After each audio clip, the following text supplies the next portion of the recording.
Hello friends, हम continue करते हैं अपना chapter sexual reproduction in flowering plants. आज हम लोग सबसे पहले पढ़ेंगे आर्टिफिशियल हाइब्रिडाइजेशन।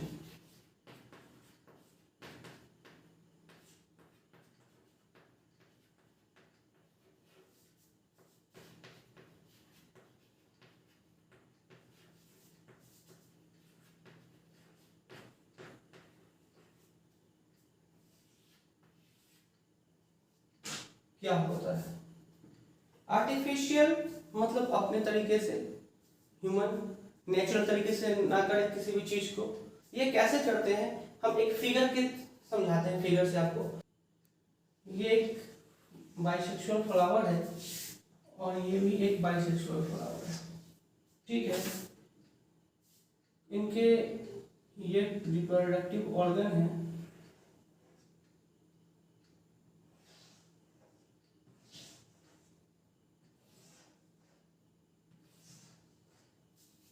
ठीक है, और इनके रिप्रोडक्टिव ऑर्गन कुछ ये है।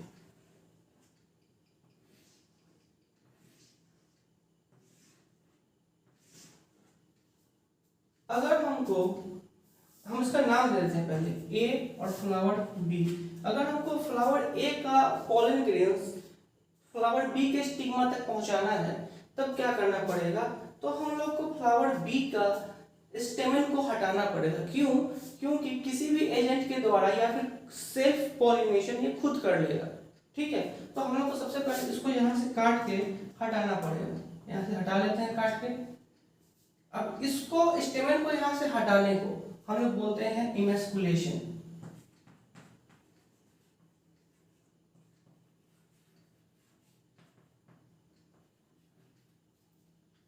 ठीक है, इसको डिसलोकेट करने को इसको बोलते हैं, डिसएसोसिएशन करने को बोलते हैं इमेस्कुलेशन।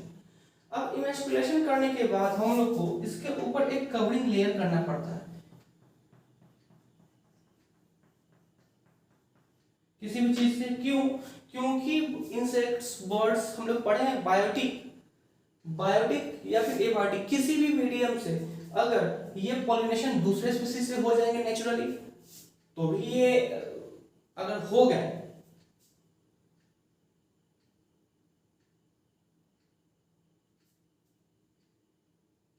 तो भी दिक्कत है। तो इस कारण से हमको किसी भी चीज से इसको ढकना पड़ेगा।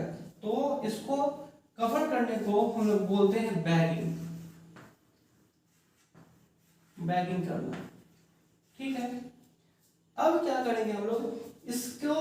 इसके पॉलन ग्रेन्स को यहाँ से उठाएंगे काट के, और फिर इसको ले चलेंगे हम लोग यहाँ पे। ठीक है, अब इसको क्या करेंगे? ये फर्स्ट स्टेप में हम लोग किए हैं, ये सब फर्स्ट स्टेप में। अब सेकेंड स्टेप में हम लोग क्या करेंगे? इसका डी बैगिंग करेंगे। जब तक हम इसका कवरिंग लेयर हटाएंगे नहीं, तब तक कैसे पॉलिनेशन होगा? जब डी बैगिंग कर देंगे यहां से, तो ये आगे इस पे लैंड कर जाएगा। ठीक है, और लैंड कर जाएगा तो फिर ये इसको फिर से ढक देंगे ताकि फिर से कोई नहीं आ जाए, इंसेक्ट्स या कुछ भी। तो थर्ड स्टेप में फिर से हम लोग बैगिंग कर दिए। जब जाइगोट वाइगोट बन जाएगा तब इसको डीबैगिंग फिर से कर देंगे और सीड का फॉर्मेशन फिर हो जाएगा। यही है आपका आर्टिफिशियल हाइब्रिडाइजेशन। ठीक है, अब हम लोग पढ़ेंगे डॉर्मेसी। ठीक है,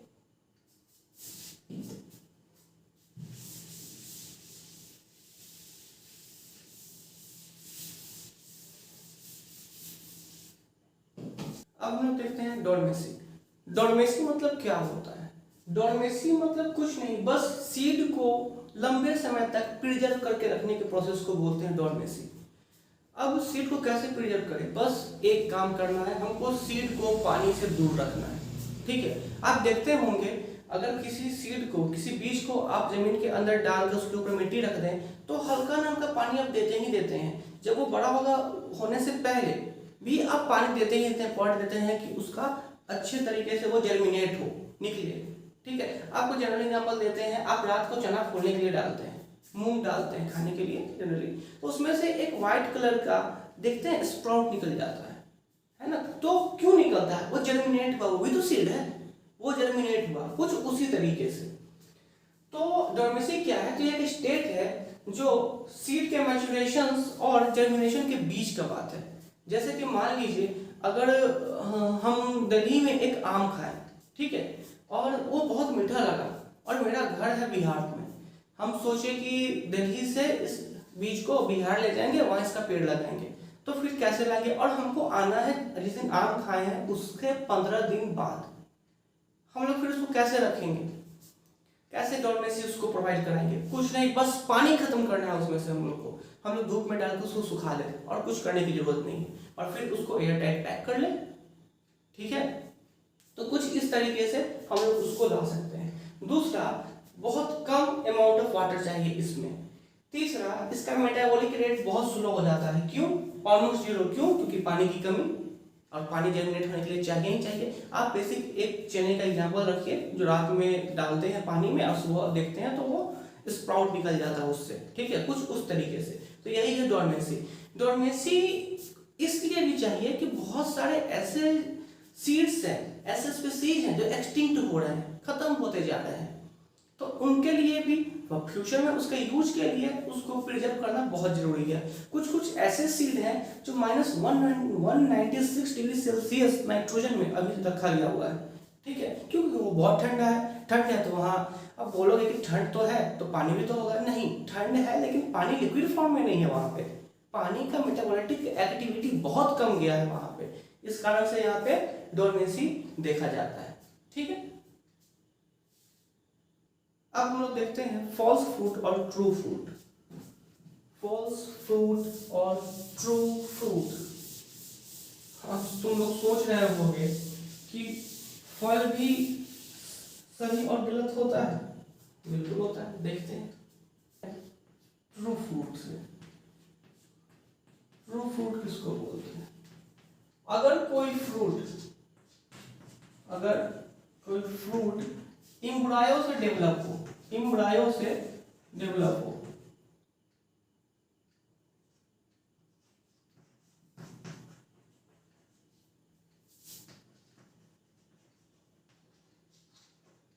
उसको बोलते हैं ट्रू फ्रूट। तो जो फ्रूट आप लोग देखे हैं खाते पीते हैं वो सब ट्रू फ्रूट है, लेकिन फॉल्स फ्रूट भी आप खाते हैं लेकिन आपको पता नहीं होगा, हम वही बता रहे हैं, ठीक है।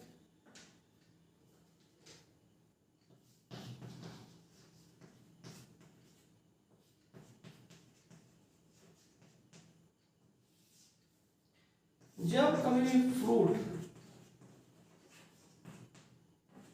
डेवलप हो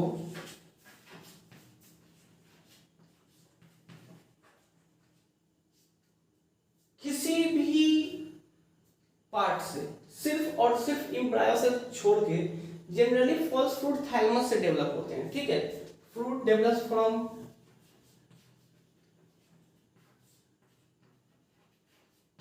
अदर part of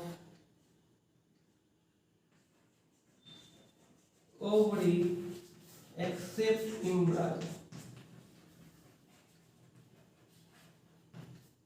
ठीक है। तो क्या है? फॉल्स फ्रूट, एम्ब्रायो को छोड़कर। तो जितना भी हम लोग खाते हैं, अभी जितना भी नहीं बोल सकते हैं, जैसे कि नट्स एग्जाम्पल लिखते हैं, एप्पल, स्ट्रॉबेरी,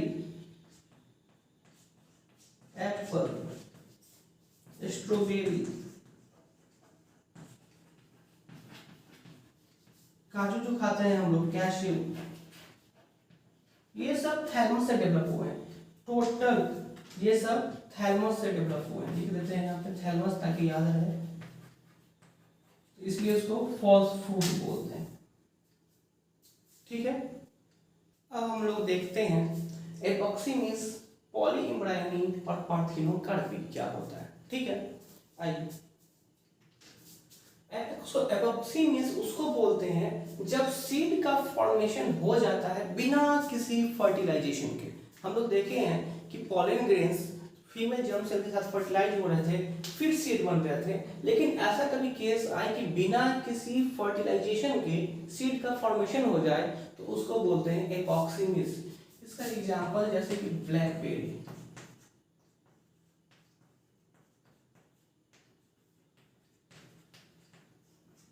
ठीक है, अब बात करते हैं हम लोग पॉलीइम्ब्रायनी का। जब कभी भी किसी भी तरीके से किसी भी कारण से इसमें फर्टिलाइजेशन नहीं होगा, पॉलन ग्रेन्स का फर्टिलाइजेशन नहीं होगा, ठीक है, जब कभी भी वो जो नीचे में हमारा मल्टी न्यूक्लियर कंडीशन हो रहा था, कोइनोसाइटिक कंडीशन, वो उसका न्यूक्लियस जर्म सेल के साथ किसी भी तरीके से फ्यूज कर जाए, तो उसी को बोलते हैं पॉलीइम्ब्रायनी। अब यहाँ हम जान रहे हैं कि नीचे में बहुत सारा न्यूक्लियस डेवलप हो गया था, ठीक है, तो वो जर्म सेल के साथ जब फ्यूज कर लेंगे तो बहुत सारा इम्ब्रायो बना लेंगे, उसी को बोलते हैं पॉलीइम्ब्रायनी। इसका भी एग्जांपल यहाँ लिख दे रहा हूँ। जितना भी साइट्रस फ्रूट है, ऑरेंज, लेमन, ये सब इसमें आएंगे। अब बात करते हैं हम लोग पार्थिनोकार्पी। पार्थिनोकार्पी किसको बोलते हैं? When hormones enter into fruit and form without formation of seed and develop only fruit. जब कभी भी किसी भी वजह से, ठीक है, अनफॉर्चुनेटली अगर कोई हार्मोन्स फ्रूट के अंदर आ जाता है, मतलब कि ओव्यूल के अंदर आ जाता है, और बिना सीड के फॉर्मेशन के फ्रूट डेवलप हो जाएगा, तो उसको बोलेंगे हम लोग क्या? पार्थिनोकार्पी। ठीक है, इसका एग्जांपल बेस्ट आपको बताते हैं बनाना। बनाना जो आप खाते हैं उसमें बीज नहीं होता, ठीक है, कुकुम्बर बीज उसमें नहीं होता है, ठीक है, इसका एग्जांपल लिखते हैं।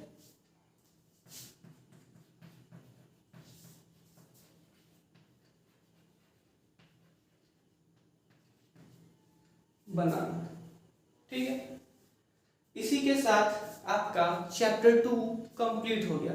अगर आपको किसी भी में फिर से डाउट लग रहा है किसी भी टॉपिक में, आप कमेंट में बताइए, हम जब देखेंगे तब आपका नया वीडियो फिर से ला देंगे उस पर, और पूरा क्लियर डाउट कर देंगे उसमें, ठीक है। तब तक के लिए थैंक यू, और नेक्स्ट चैप्टर जल्द ही आपका आ जाएगा पूरा प्लेलिस्ट के साथ। Thank you.